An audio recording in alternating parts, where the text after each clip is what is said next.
Hi everybody, welcome back to Wine 101, where we look at inexpensive wines that we think are really worth drinking. Um, we're back in Spain, Steve. So tell me about what you got. Yeah, we're not going to leave Spain for a little while. I've got a couple Spain ones lined up, but yeah, we're going to look at the Monastrell grape, and actually we're going to focus on one producer that does quite a nice job with Monastrell, Bodegas Castano, and And again, this is another $10 wine yeah.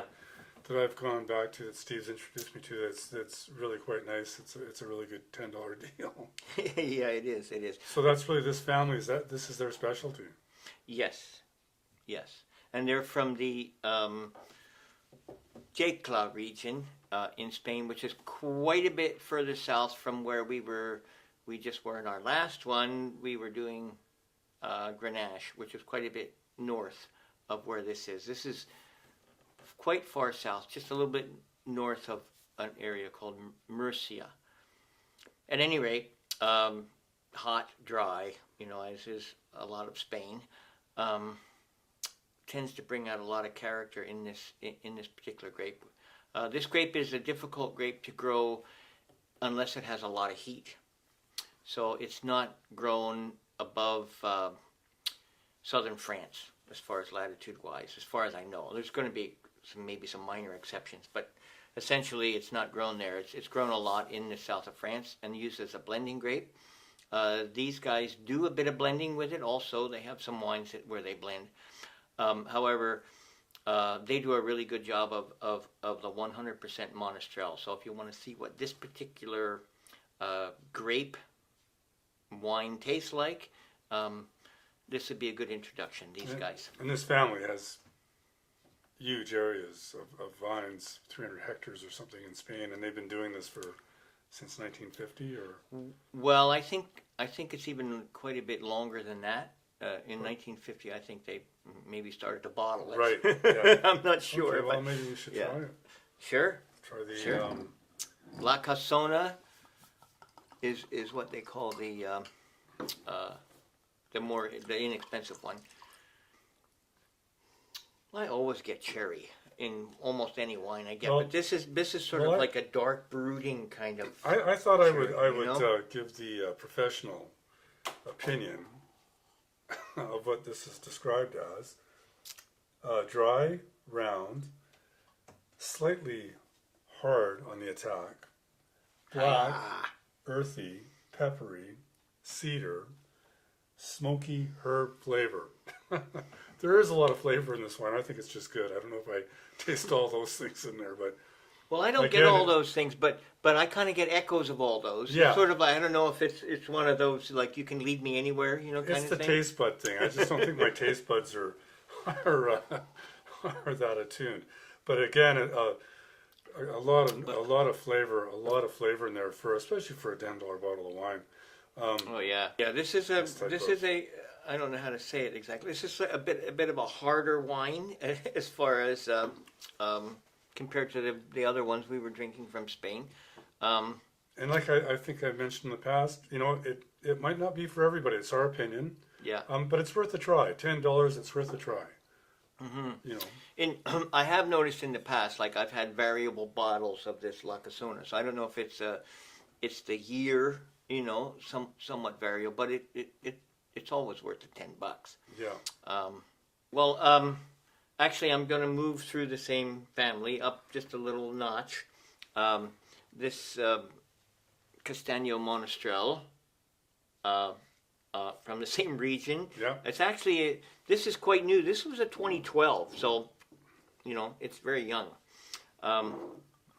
This is a 2011. It's also pretty young. We're not talking about heavily aged wines here. Well, I notice as we're finding quite often when we're going up $2 or $3 on a bottle, this does seem a little bit more subtle than the $10 bottle. Similar flavors, of course, but it does seem a little bit smoother. Mm-hmm. Yeah, it's a little rounder. I don't know if that's the right word. It'll work for me. Sounds good to me.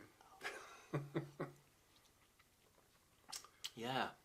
I think if because this is Wine 101, I would definitely start out with the $10 bottle and buy this bottle too. Because I know that this has been a bit variable in the past, some of the years. This one seems pretty reasonable. It's a good way to find out if you like these flavors. Try Yeah. the $10 bottle, yeah? Yeah, yeah. Because they're very similar flavors. It's Yeah. just this is a bit smoother, a bit rounder. And if you if you like that flavor and you want to stay in the same family, the labels change now. What's for sale in the liquor store? I drank this just a few nights ago, and it was in storage, and it was really good. It was everything that these guys are. And how much is? This is about $16. Yeah. And I'm not sure how the 2010 is. That's what's selling now. But this 2008 was really quite good, especially if you laid it down for a while and give it a bit of age.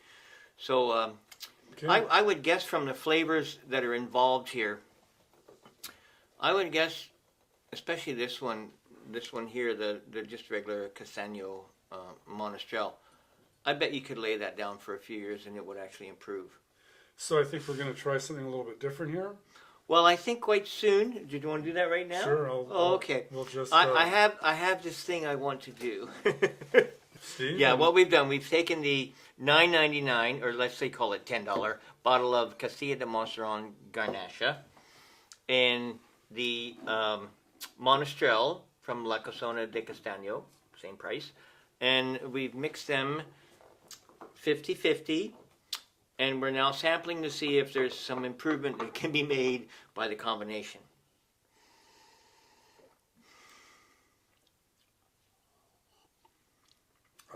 I really like that. It's quite nice.